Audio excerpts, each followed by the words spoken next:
جی چلیے ٹھیک ہے.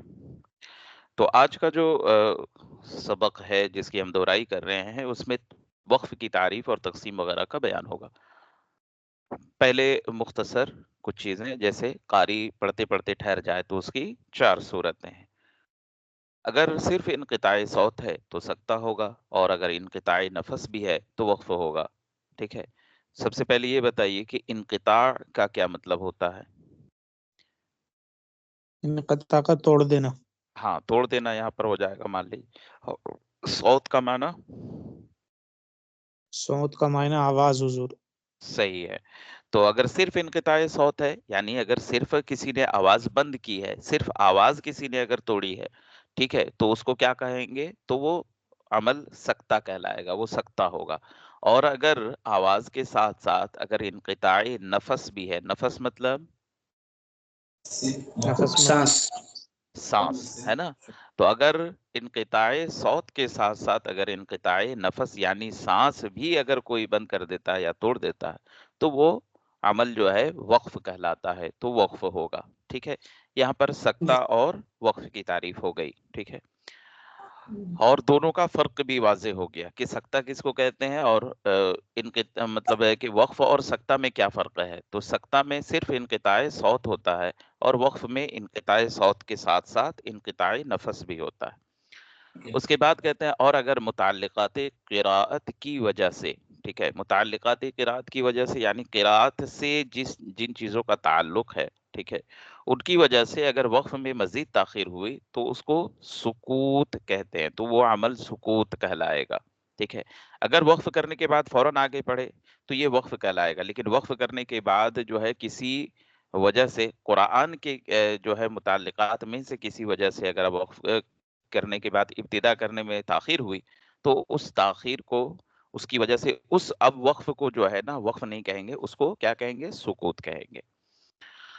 اور اگر انقطاع قراءت ہے، ٹھیک ہے، اگر ابتدا کی یعنی آگے پڑھا، تاخیر کی لیکن آگے پڑھا، ٹھیک ہے، تو یہ کہلائے گا. اور اگر قراءت ہی ختم کر دی، وقف کیا اور اس کے بعد پھر نہ پڑھا، ٹھیک ہے، تو یہ کیا کہلائے گا؟ یہ قطع ہو جائے گا. ٹھیک ہے. تو سب میں جو ہے ٹھہرے یعنی ٹھہرنا سب میں پایا گیا. اب ایک میں ہے کہ اگر صرف انقطاع صوت ہوتا ہے تو وہ سکتہ کہلاتا ہے، اور اگر انقطاع نفس بھی ہوتا ہے اور اس کے بعد فوراً پڑھتے ہیں تو وہ وقف کہلاتا ہے. اور اگر انقطاع نفس بھی ہوتا ہے لیکن فوراً نہیں پڑھتے ہیں، متعلقات قرات کی وجہ سے تاخیر ہوتی ہے، پھر کچھ تاخیر کے بعد پھر ابتدا کرتے ہیں، یہ سکوت کہلاتا ہے. اور ایک وقف ہوتا ہے کہ انقطاع نفس ہوا اور اس کے بعد پڑھے ہی نہیں، اس کو کہتے ہیں انقطاع قراءت، اس کو قطع کہتے ہیں. کہتے ہیں اسی وجہ سے قطع کے بعد ابتدا کی حالت میں استعاذہ ضروری ہے، کیونکہ قراءت ختم ہو جاتی ہے. اب جب پڑھیں گے تو وہ کیا کہلائے گا؟ وہ شروع قراءت کہلائے گا، اور شروع قراءت استعاذہ کا محل ہے. اسی وجہ سے کہلاتا ہے کہ قطع کے بعد ابتدا کی حالت میں استعاذہ ضروری ہے. کہتے ہیں یہاں سے وقف، قطع اور سکتہ سکوت کا فرق بھی ظاہر ہو گیا. ٹھیک ہے، کہ وقف اور قطع میں کیا فرق ہے. وقف اور قطع میں کیا فرق ہے؟ وقف کرنے کے بعد ابتدا ہوتی یعنی آگے سے پڑھتے ہیں، اور قطع میں کیا کرتے ہیں؟ وقف قطع کرنے میں کے بعد پھر نہیں پڑھتے ہیں. ٹھیک ہے، دونوں میں یہ فرق ہے. سکتہ اور سکوت میں کیا فرق ہے؟ سکتہ میں صرف انقطاع صوت ہوتا ہے اور اس کے بعد فوراً پڑھتے ہیں، وقف سے کم تاخیر کے ساتھ. ٹھیک ہے، انقطاع صوت ہوتا ہے اور وقف سے کم تاخیر کے ساتھ پڑھتے ہیں. اور سکوت میں کیا ہوتا ہے؟ انقطاع صوت کے ساتھ انقطاع نفس بھی ہوتا ہے، اور وقف کرنے کے بعد جو ہے جو تاخیر ہوتی ہے اگر وہ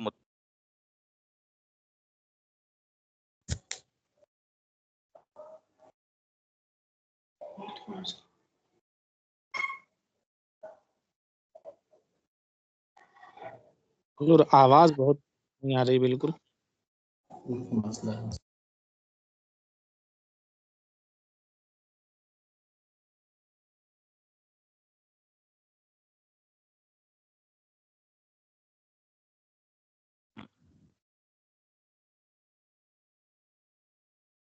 جی آواز آ رہی ہے میری؟ نہیں اب یہ آئی بھائی حضور.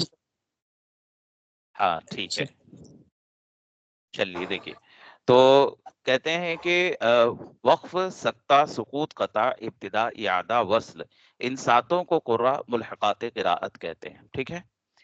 تو اب اس میں جو ہے وہ چار چیزیں جو ہے پہلے بھی ہم پڑھ چکے ہیں، اور اب تو یہ بھی کہہ سکتے ہیں کہ یہ تین چیزیں بھی ہم پڑھ چکے.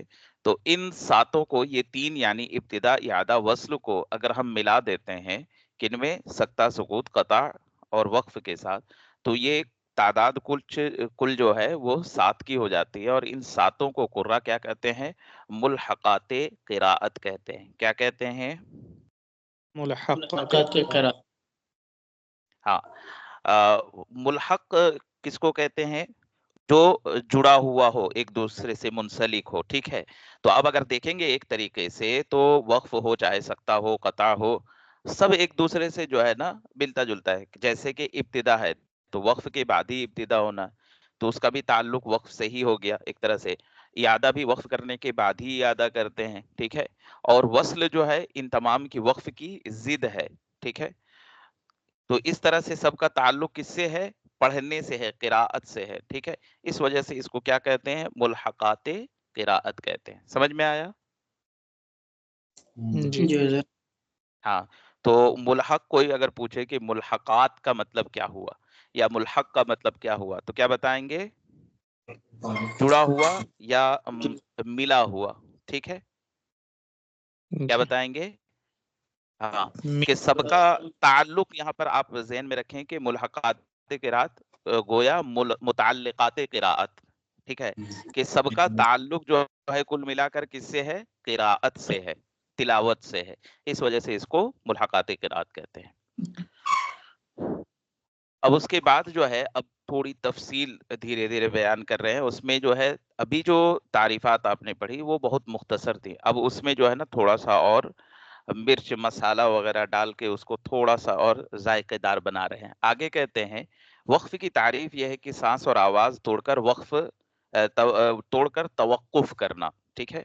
تو اب اس میں پہلے کے مقابلے میں تھوڑی سی جو ہے نا تعریف کو آسان کر دیا گیا، کہ وہاں لفظ جو انقطاع صوت اور انقطاع نفس تھوڑا بھاری بھرکم لگ رہا ہے، اور یہ اس کو یہاں پر آسان کر دیا گیا ہے کہ سانس اور آواز توڑ کر توقف کرنا. اس میں سانس یعنی نفس کا بھی تذکرہ ہو گیا، اور صوت آواز ہو گیا، اور انقطاع یعنی توڑ کر توقف کرنا.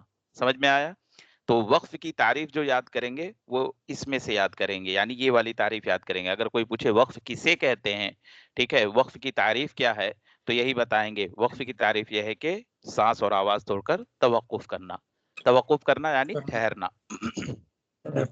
کہتے ہیں یہ وقف اگر بلا قصد ہے. ٹھیک ہے. تو اب اس سے قبل کے جو ہے ہم آگے پڑھتے ہیں، یہ جان لیں کہ اب جو اس کے بعد جو باتیں ہو رہی ہیں وہ وقف واقع ہونے کی صورتوں کا تذکرہ ہو رہا.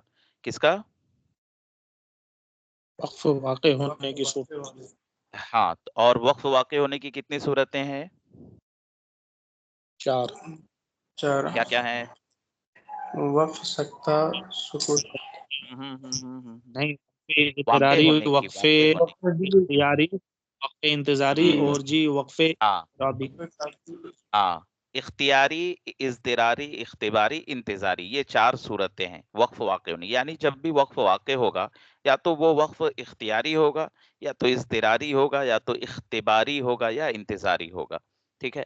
اب ہم جو جاننے والے ہیں ان کی تعریف اور ان کا محل، کہ وقف اختیاری کسے کہتے ہیں اور یہ کب ہوگا یا کہاں ہوگا. ٹھیک ہے. کہتے ہیں یہ وقف یعنی سانس اور آواز توڑ کر جو توقف کرتے ہیں، یہ وقف اگر بلا قصد ہے، یعنی بغیر ارادے کے اگر ہوتا ہے، بغیر جانے بوجھے اگر کسی نے کیا ہے، مثلا قاری پڑھتے پڑھتے تھک جائے یا بھول جائے، جس کو اٹکنا کہتے ہیں، یا سانس تنگ ہو جائے یعنی کم ہو جائے، تو اس کو وقف اضطراری کہتے ہیں. اگر اس وجہ سے کسی نے وقف کیا ہے تو اس وقف کو وقف اضطراری کہتے ہیں. اور یہ وقف کہاں ہو سکتا ہے؟ تو یہ وقف ہر کلمہ مقطوعہ پر ہو سکتا ہے. اور مقطوعہ کے بارے میں نے بتایا تھا آپ لوگوں کو. کلمہ مقطوعہ کسے کہتے ہیں؟ الگ الگ کلمہ. ہاں. یعنی جس کلمے پر وقف کر رہے ہیں اس کلمے سے کوئی کلمہ جڑا ہوا نہ ہو. ٹھیک ہے. یا اگر جڑا ہوا بھی ہو تو اس کے دوسرے کلمے پر ٹھیک ہے، جو بعد والا کلمہ ہو اسی پر وقف کرنا ہے، تو اس کے بارے میں کہتے ہیں یہ وقف اضطراری حل کلمہ مقطوعہ پر ہو سکتا ہے، ٹھیک ہے۔ تو یہ ہو گیا وقف اضطراری کا محل، کہ وقف اضطراری کہاں کر سکتے ہیں۔ تو ہر کلمے پر وقف اضطراری کیا جا سکتا ہے، شرط کیا ہے کہ وہ مقطوع ہو، یعنی دوسرے کلمے سے ملا کر نہ لکھا ہوا ہو بلکہ الگ الگ لکھا ہوا ہو۔ اب اس کے بعد کہتے ہیں اور اگر بالقصد، یعنی جان بوجھ کر ارادے کے ساتھ اگر کسی نے وقف کیا، اگر بالقصد بغرض استراحت اگر کوئی ٹھہرتا ہے، ٹھیک ہے، اگر بالقصد بغرض استراحت ٹھہرے، ٹھیک ہے، تو اس کو وقف اختیاری کہتے ہیں۔ تو اگر کسی نے صرف جو ہے نا کسی وجہ سے نہیں بلکہ یوں ہی استراحت آرام کے لیے یا سانس لینے کے لیے جو ہے نا، کوئی اضطراری مطلب کوئی عارضی سبب، کوئی وجہ نہیں تھی، بس جان بوجھ کر کسی نے اگر کسی جگہ پر وقف کیا، تو اس طرح سے وقف کرنے کو وقف اختیاری کہتے ہیں۔ اور وقف اختیاری کہاں ہو سکتا ہے؟ تو وقف اختیاری کا محل کیا ہے؟ تو کہتے ہیں یہ وقف ایسی جگہ ہونا چاہیے جہاں وقف تام یا وقف کافی یا کوئی علامت وقف ہو، درمیان میں ٹھہرنا بہتر نہیں، اور ٹھیک ہے، درمیان میں ٹھہرنا بہتر نہیں۔ تو یہ ایک طرح سے جو ہے نا یہاں پر محل بیان ہو گیا وقف اختیاری کا۔ تو وقف اختیاری کا محل کیا ہوا؟ وقف تام، وقف وقف کافی یا تام، وقف کافی یا کوئی علامت وقف ہو، ٹھیک ہے۔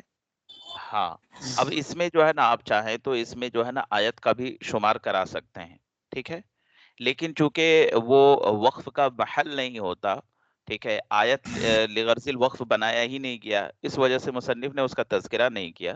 لیکن اگر کوئی اس کو شامل کرے، یعنی وقف تام، وقف کافی، علامت وقف، اور آیت کو بھی اگر شامل کر دے، تو وہ بھی وقف اختیاری میں شامل ہو سکتا ہے، وہ بھی وقف اختیاری کا محل ہے۔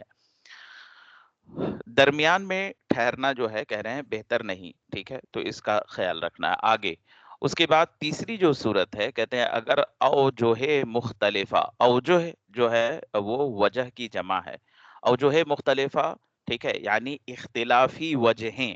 اوجہ مختلفہ کا مطلب کیا ہوا؟ اختلافی وجہ۔ ہاں، اختلافی وجہیں اگر ہم بروایت حفص میں اگر سمجھنا چاہیں تو اس کو اس طرح سے سمجھیے کہ ایک ہی راوی کے لیے جو ہے نا کسی جیسے مد عارض ہے تو مد عارض میں طول بھی جائز ہے، توسط بھی جائز ہے، اور قصر بھی جائز ہے، تو یہ 3 وجہیں کہلاتی ہیں، ٹھیک ہے۔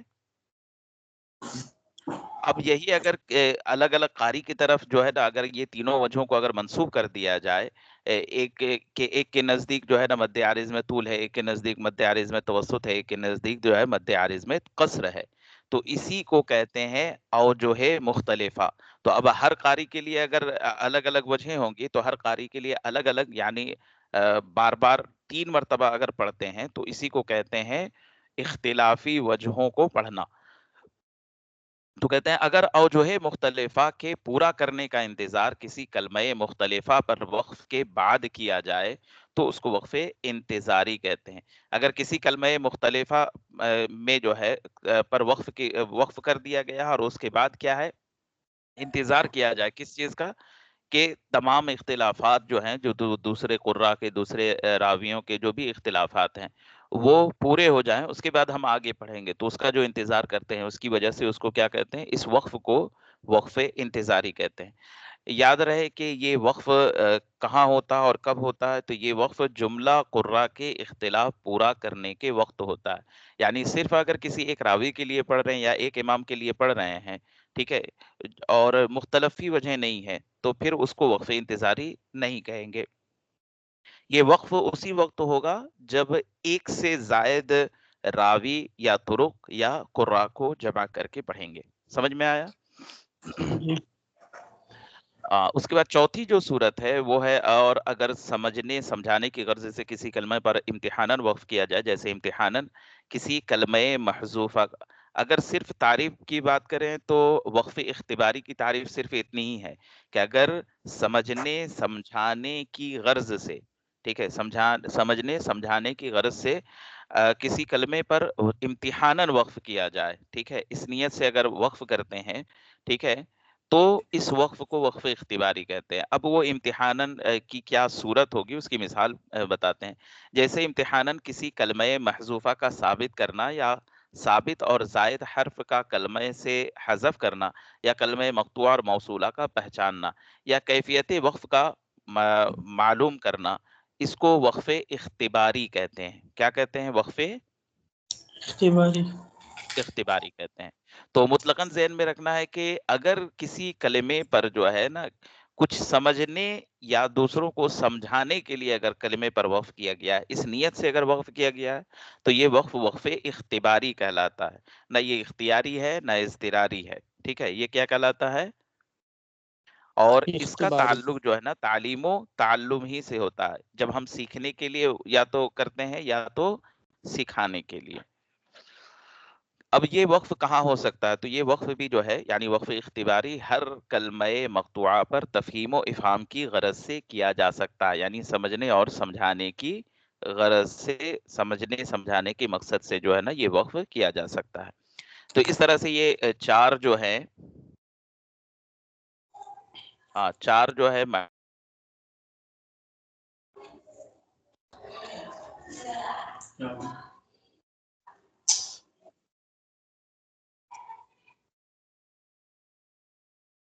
اب اس کے بعد بیان کر رہے ہیں کہ آج نہیں آ رہی۔ ابھی آ رہی ہے، دیکھیے تو جی اب کچھ تو مسئلہ ہے۔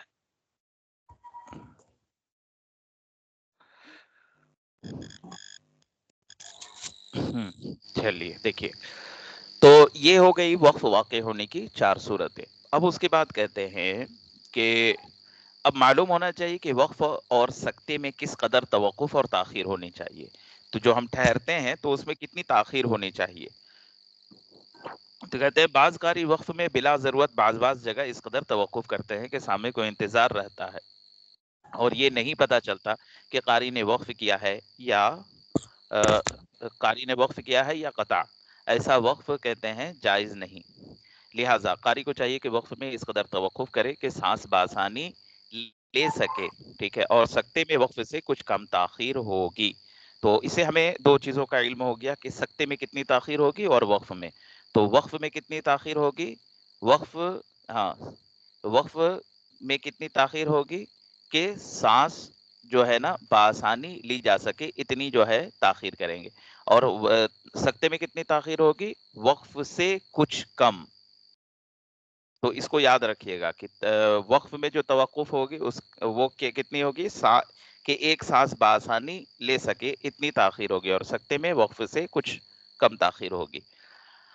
پھر کہتے ہیں کہ وہ جو سکتے میں کہہ رہے ہیں کہ وقف سے کچھ کم ہوگی، مگر کہتے ہیں ایسا نہ ہو کہ حمزہ پیدا ہو جائے سکتہ کرتے وقت۔ تو اس کا بھی خیال رکھنا ہے، کیونکہ سکتہ کرتے وقت اکثر لوگوں سے یہ غلطی ہو جاتی ہے۔ اس کی وجہ یہ ہے کہ سکتہ کرتے وقت سانس روکنا پڑتا ہے، اور سانس روکنے کی وجہ سے ضغطہ یعنی جھٹکا ہو جاتا ہے۔ یہ صفت حمزہ کی ہے، اس سے احتراز چاہیے یعنی بچنا چاہیے۔ امید ہے یہاں تک بات جو ہے نا واضح ہو گئی ہوگی۔ اگر کسی کے ذہن میں کوئی سوال ہے تو پوچھ لیجئے، پھر آگے بڑھتے ہیں۔ حضور تفہیم و افہام سمجھنے سمجھانے، ٹھیک ہے؟ جی اس کے بعد جو ہے نا فائدہ میں کہتے ہیں وقف کرنے کے بعد، اب یہاں سے جو ہے نا وقف واقع ہونے کی صورتوں کا تذکرہ ہو گیا، محل ان کا بیان ہو گیا، سکتہ اور وقف میں کتنی تاخیر ہوگی اس کا تذکرہ ہو گیا، ٹھیک ہے؟ اور کچھ تنبیہات بھی تھے اسی میں کہ سکتہ کرتے وقت کیا غلطی ہو جاتی کہ حمزہ پیدا ہو جاتا، اور اس کی وجہ بھی بیان کی گئی کہ سکتہ کرتے وقت کی حمزہ کی یعنی آواز یعنی ضغطہ جھٹکا جو ہے نا یہ آواز کیسے جو ہے سمجھ میں آتی ہے، یہ غلطی کیوں ہوتی ہے۔ تو اس کی وجہ بھی انہوں نے بیان کی کہ جب ہم سکتہ اچانک کرتے ہیں، ٹھیک ہے، تو اچانک سکتہ کرنے کی وجہ سے کیا ہو جاتا ہے، سانس توڑنے کی وجہ سے فوراً جو ہے وہ ضغطہ والی جو ہے نا آواز ظاہر ہوتی ہے۔ خیر، اب اس کے بعد کہتے ہیں کہ وقف کرنے کے بعد متعلقات قراءت کی وجہ سے زیادہ تاخیر ہوئی، بات تاخیر ہی کی چل رہی ہے، تو یہ وقف میں کہہ لیے کہ سانس بآسانی لے سکے اتنی تاخیر کیا تو یہ وقف کہلاتا ہے، اور اگر وقف سے کچھ کم تاخیر ہوئی ہے تو یہ سکتہ ہو جائے گا۔ لیکن اگر وقف کرنے کے بعد متعلقات قراءت کی وجہ سے اگر زیادہ تاخیر ہوئی، ٹھیک ہے، تو یہ بھی وقف ہی کے حکم میں ہے، لیکن اس کو سکوت قراءت کہتے ہیں. اس کو کیا کہتے ہیں؟ سکوت قراءت کہتے ہیں. مثلاً کہتے ہیں قاری وقف کر کے کلام پاک کی تفسیر کرے یا قراءت اور تجوید کا کوئی مسئلہ سمجھائے، اس کو وقف بالسکوت بھی کہہ سکتے ہیں. تو آپ لوگوں کو یہاں پر دو چیزوں میں جو ہے نا دھیان رکھنا ہے کہ سکوت قراءت اور وقف بالسکوت، ٹھیک ہے، دونوں ایک ہی چیز ہے، الگ الگ نہیں ہے، ٹھیک ہے. اور مطلقاً سکوت بھی جو ہے نا وہی ہے. تو اسی کو سکوت قراءت اور وقف بالسکوت بھی کہتے ہیں. تھوڑے بہت جو ہے نا الفاظ کی جو ہے نا پہلے اور بعد میں جو ہے تبدیلی کے ساتھ یہ ہیں. کہتے ہیں اور تو یہ ہو گئی سکوت کی تعریف. اور کہتے ہیں اور کہیں وقف کر کے قطع قراءت مقصود ہو، ٹھیک ہے، اگر تلاوت ختم کرنا مقصود ہو تو قطع کی صورت میں کہتے ہیں صدق اللہ مولانا العظیم وغیرہ کے الفاظ کہنا بہتر ہے تاکہ سامع کو قراءت کا انتظار نہ ہو. تو اب اسی میں جو ہے قطع کی تعریف بھی بیان ہوگی کہ قطع کسے کہتے ہیں. اگر وقف کر کے قطع قراءت مقصود ہو تو اس کو قطع کہتے ہیں، اور قطع کی صورت میں صدق اللہ مولانا العظیم وغیرہ کے الفاظ کہہ لینا بہتر ہے. اب اس طرح کے الفاظ کہنا کیوں بہتر ہے؟ تاکہ سامع کو یعنی سننے والے کو قراءت کا انتظار نہ رہے. قراءت کہتے ہیں تنبیہ، قراءت افضل ہے وقف سے، ٹھیک ہے. وقف سے افضل کیا ہے؟ ٹھیک ہے، زیادہ فضیلت کس میں ہے، وقف میں ہے یا قراءت میں ہے؟ تو زیادہ فضیلت جو ہے وہ قراءت میں ہے. کیوں؟ کیونکہ کہتے ہیں ایک ایک حرف کے ادا میں 10 نیکیاں ملتی ہیں. لہٰذا کہتے ہیں ہر جگہ وقف کرنا یا وقف میں سانس لینے سے زیادہ تاخیر کرنا یہ درست نہیں. البتہ اگر کسی کی سانس پھولتی ہو، یعنی کسی کو کوئی شکایت ہو یا جس کو ہم کہہ سکتے ہیں کہ شرعی عذر ہو، ٹھیک ہے، تو پھر جو ہے مجبوراً بقدر ضرورت جو ہے تاخیر کرنے میں کوئی حرج نہیں ہے تاکہ قراءت اطمینان کے ساتھ ہو. لیکن بلا ضرورت جو ہے نا وقف نہیں کرنا چاہیے. کیوں؟ اس لیے کہ وقف سے افضل جو ہے وہ قراءت ہے، ٹھیک ہے. فائدہ کہتے ہیں پڑھنے میں جس طرح وقف اضطراری ہوتا ہے اسی طرح وقف اختیاری کی بھی ضرورت پڑتی ہے. چاہے خواہ کہتے ہیں چاہے افہام و تفہیم کی وجہ سے، سمجھنے سمجھانے کی وجہ سے ٹھہرنے کی ضرورت پڑے، یا استراحت یعنی آرام وغیرہ کی وجہ سے ضرورت واقع ہو. اس کے علاوہ کہتے ہیں آیات یا علامت وقف وغیرہ پر وقف کرنے سے کلام پاک پڑھنے میں ایک حسن پیدا ہوتا ہے، ٹھیک ہے. اب اگر یہ تو ہے کہ ایک تو وقف اختیاری ہوتا ہے اور ایک وقف اضطراری ہوتا ہے، یعنی ایک تو ارادتاً ہم وقف کرتے ہیں استراحت کی وجہ سے یا کسی وجہ سے وقف کرتے ہیں تو وہ اضطراری کہلاتا ہے. لیکن کبھی کبھی ہوتا کیا ہے کہ آیت میں یا علامت وقف پر اگر کسی نے وقف کیا تو اس سے کلام پاک پڑھنے میں کیا ہوتا ہے، ایک حسن پیدا ہوتا ہے، ایک خوبصورتی پیدا ہوتی ہے اور معنی کی بھی وضاحت ہوتی ہے.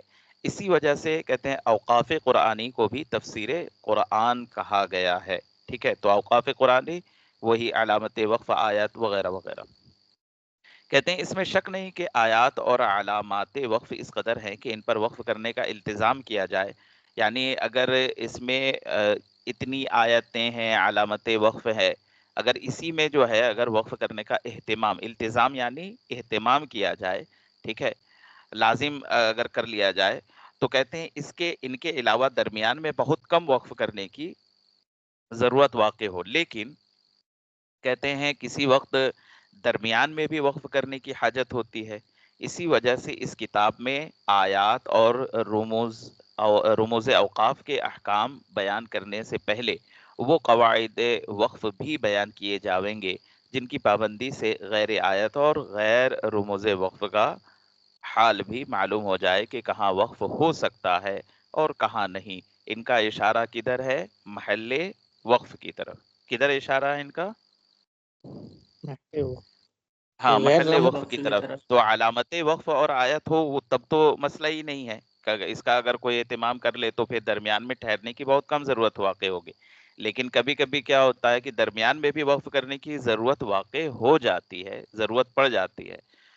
تو اب ان کا جو بیان ہوگا آیات اور رموز جو ہے یعنی علامت وقف کا جو بیان ہوگا، اس سے پہلے یہ کہہ رہے ہیں کہ ان کا بیان ہوگا وہ قواعد وقف بھی بیان کیے جاویں گے جن کی پابندی سے غیر آیت اور غیر رموز وقف کا حال بھی معلوم ہو جائے.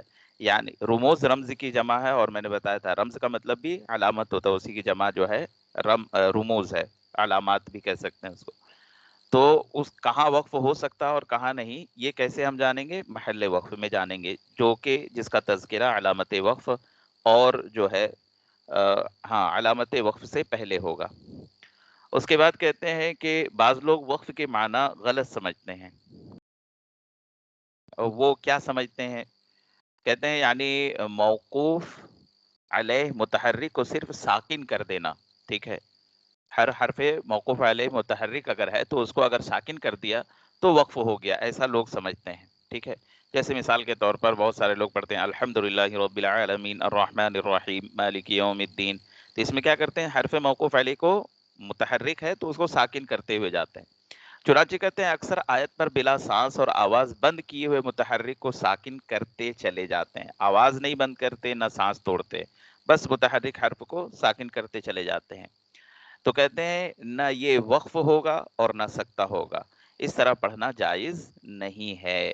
اس کا بہت خیال رکھنا چاہیے کہ یہ عام ہے، بالخصوص جو ہے آپ جب کوئی طالب علم یا کوئی بھی جو ہے قاری صاحب جب تلاوت کر رہے ہوں اور حدر بالخصوص پڑھ رہے ہوں یا تیز پڑھ رہے ہوں، یاد کر رہے ہوں، ٹھیک ہے، تو تب یہ جو ہے نا غلطی عام ہوتی ہے، کیا کہ حرف متحرک کو ساکن کرتے ہوئے جاتے ہیں لیکن سانس اور آواز نہیں توڑتے۔ تو جان لیجئے کہ یہ نہ وقف ہے اور نہ یہ سکتہ ہے، اور اس طرح کا وقف کرنا جائز نہیں ہے۔ اگر سانس اور آواز نہیں توڑتے تو پھر متحرک حرف کو ساکن کرنا یہ درست نہیں ہے، پھر اس کو متحرک ہی پڑھنا یہ درست ہے۔ پھر اگر کہتے ہیں کہ البتہ آیت پر اگر سکتہ کیا جائے تو کوئی حرج نہیں، ٹھیک ہے، آیت پر اگر کسی نے سکتہ کر لیا تو کوئی حرج نہیں، کیونکہ سکتہ بوجہ قطع صوت حکم وقف کا رکھتا ہے، اس وجہ سے سکتہ کی حالت میں بھی متحرک کو ساکن کیا جاتا ہے اور منصوب منون الف سے بدلا جاتا ہے۔ منصوب منون یعنی دو زبر۔ ہاں دو زبر والی تنوین، ٹھیک ہے، تو وہ الف سے بدلا جاتا ہے، مگر کہتے ہیں علامت وقف پر سکتہ کرنا جائز نہیں، اسی طرح درمیان میں بھی کہیں سکتہ نہ کرنا چاہیے، ٹھیک ہے۔ آیت پر لغرض الاعلان سکتہ جائز ہے، اس وجہ سے اگر وہاں پر کوئی سکتہ کر لیتا ہے تو پھر تو جائز ہے، لیکن اس کے علاوہ درمیان آیت میں کہیں پر بھی سکتہ کرنا جائز نہیں، کیونکہ سکتہ بمنزلی وقف کے ہے، اور وقف اس وجہ سے اس میں کہتے ہیں جائز نہیں کہ وقف سے انقطاع کامل ہو جاتا ہے۔ وقف سے کیا ہوتا ہے؟ تعلق جو ہوتا ہے بعد والے کلمے سے وہ مکمل جو ہے اس میں جو ہے نا دونوں کا تعلق ختم ہو جاتا ہے، لیکن سکتہ سے کیا ہے؟ تعلق مکمل ختم نہیں ہوتا، کچھ تعلق ختم ہوتا ہے اور کچھ باقی رہتا ہے۔ کس آواز توڑنے کی وجہ سے کیا ہوتا ہے؟ تعلق جو ہے نا آواز کے اعتبار سے وہ ختم ہو جاتا ہے، لیکن سانس جاری رہتی ہے تو سانس کے اعتبار سے اس کا تعلق کیا ہے؟ باقی رہتا ہے، لیکن وقف میں دونوں ختم ہونے کی وجہ سے جو ہے کامل انقطاع ہو جاتا ہے، ٹھیک ہے، یعنی دونوں بالکل الگ الگ ہو جاتے ہیں، بعد والا کلمہ اور اس سے جس کلمے پر وقف کیا ہے وہ۔ کہتے ہیں بخلاف سکتہ کے، اور سکتہ جو ہے کہتے ہیں وہ چار سکتے یہ ہیں، ٹھیک ہے، ایک ظلمنا انفسنا پر، دوسرے اولم یتفکروا پر، تیسرے سورہ یوسف میں اعرض عن ھذا پر، اور چوتھے سورہ قصص میں لفظ یصدر الرعاء پر۔ اس کے علاوہ کہتے ہیں ائمہ وقف سے کہیں سکتہ جائز نہیں، سکتہ کرنا وہیں صحیح ہے جہاں ائمہ قراء یا ائمہ وقف سے ثابت ہو۔ تو یہ الگ الگ اب ایک ایک جملے میں الگ الگ سوال ہے، تو سکتہ کرنا کہاں صحیح ہے؟ تو جہاں ائمہ قراء یا ائمہ وقف سے ثابت ہو۔ دوسرا، وقف اختیاری کس موقع پر صحیح ہے؟ تو وقف اختیاری ہر اس موقع پر صحیح ہے جس کے بعد ابتدا ہو سکتی ہے۔ پھر قطع کس موقع پر صحیح ہے؟ تو قطع ہر اس موقع پر صحیح ہے جہاں آیت ہو اور غیر علامت وقف پر وقف کیا جائے تو جاوے تو ناواقف قاری کو اعادہ کرنا چاہیے۔ تو اب یہاں پر ایک سوال بنے گا کہ اگر غیر علامت وقف پر اگر کسی نے وقف کیا تو جو ناواقف قاری سے مراد کیا ہے؟ جو عربی داں نہیں ہے، جو عربی سے ناواقف ہے، ان کو کیا کرنا چاہیے؟ تو ان کو اعادہ کرنا چاہیے۔ اور اگر معنی سے واقف ہیں، اگر معنی سمجھتے ہیں، ٹھیک ہے، تو بلا ضرورت کہتے ہیں اعادہ مناسب نہیں۔ تو اب ان کے لیے جو معنی سمجھتے ہیں ان کے لیے کیا حکم ہے؟ ان کے لیے بلا ضرورت اعادہ مناسب نہیں، کیوں؟ کیونکہ ایسے اعادہ سے ابتدا بہتر ہے جس سے کلام میں بے ربطی پیدا ہو، ٹھیک ہے۔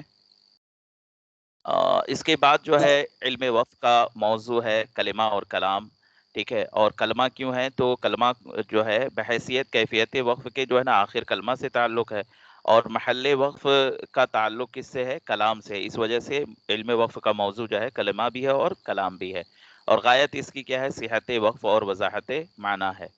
پھر معرفت الوقوف میں بھی جو ترتیل کا دوسرا جز ہے، اس میں بھی دو چیزوں کا جاننا ضروری ہے: کیفیت وقف، محل وقف. کیفیت وقف کی دو صورتیں ہیں: بلحاظ ادا، بلحاظ رسم. پھر کیفیت وقف بلحاظ ادا کی چار صورتیں ہیں: وقف بالاسکان، اشمام، روم، ابدال. اور محل وقف کی بھی چار صورتیں ہیں: تام، کافی، حسن، قبیح. اور باقی اس کے علاوہ جو ہے کہتے ہیں جو لوگ عربی سے ناواقف ہے اور اوقاف اربع کو نہیں سمجھ سکتے، ان کی آسانی کے لیے محل وقف کے بعد جو ہے نا رموز اور علامت وقف کے احکام بھی بیان کیے جائیں گے. ٹھیک ہے. اور چونکہ کہتے ہیں چونکہ وقف کی ضد وصل ہے اور ہر وقف کے بعد جو ہے ابتدا یا اعادہ ضروری ہے، اس وجہ سے ابتدا، اعادہ اور وصل کے احکام بھی دوسرے باب میں بیان کیے جائیں گے. تو یہاں تک آپ سبھی حضرات جو ہے نا اچھے سے دیکھ لیجئے گا. مزید اس میں بھی اگر آپ کا کوئی سوال ہوگا تو اس کو لکھ کے رکھ لیجئے گا، کل جو ہے آپ حضرات پوچھ لیجئے گا. ٹھیک ہے. اب ہم بڑھتے ہیں دوسرے سبق کی طرف، اور آج جو ہمارا دوسرا سبق ہے